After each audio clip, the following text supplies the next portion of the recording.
மக்களே, நம்ம வீட்டில் இன்றைக்கி பிரேக்ஃபாஸ்ட் வந்து சுட சுட தோசை தான் ரெடி ஆகிட்டுருக்கு. தொட்டுக்க வடகரி பண்ணியிருக்கேன். பாருங்கள், முறு தோசையும் வடகரியும் இன்றைக்கி பிரேக்ஃபாஸ்ட்டு ரெடி ஆகிடுச்சு. நான் பிளேட்டிங் பண்ணிட்டேன். லன்ச் வந்து மஷ்ரூமு ஆல் வெஜிடபிள்ஸ் போட்டு ஃப்ரைட் ரைஸ் தான் செஞ்சிட்ருக்கேன். நம்மளுடைய பசங்களோட லன்ச்சு வெஜ்ஜு ஃப்ரைட் ரைஸு சூப்பராக ரெடி ஆகிடுச்சு. சும்மா மணக்க இப்போ நான் வந்து பேக் பண்ண போகிறேன். கூட மஷ்ரூமும் சேர்த்துருக்கேன், அதனால் டேஸ்ட்டு ரொம்ப அருமையாக வந்திருக்கு. வாங்க இப்போ பேக் பண்ணிடலாம். மக்களே, இன்றைக்கி நம்ம வீட்டில் லன்ச் வந்து சுட சுட சிக்கன் பிரியாணி தான் ரெடி ஆகிட்டே இருக்குது. இப்போ நான் அரிசி முட்டை தான் போடணும்.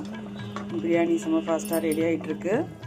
மக்களே பாருங்கள், நம்மளுடைய சிக்கன் பிரியாணி சும்மா கமன்னு ரெடி ஆகிடுச்சு. பாருங்கள், சூப்பராக வந்திருக்கு. இதுக்கு சைட் டிஷ் வந்து சிக்கன் எக் பெப்பர் கறி, இதுதான் இதோட சைட் டிஷ்ஷு. அப்புறமா கொஞ்சமாக ரைத்தா பண்ணியிருக்கேன். இன்றைக்கி இதுதான் நம்ம வீட்டில் லன்ச்சு. உங்கள் வீட்டில் என்ன லன்ச்சுன்னு கமெண்ட் பாக்ஸில் கமெண்ட் பண்ணுங்கள். தேங்க்யூ.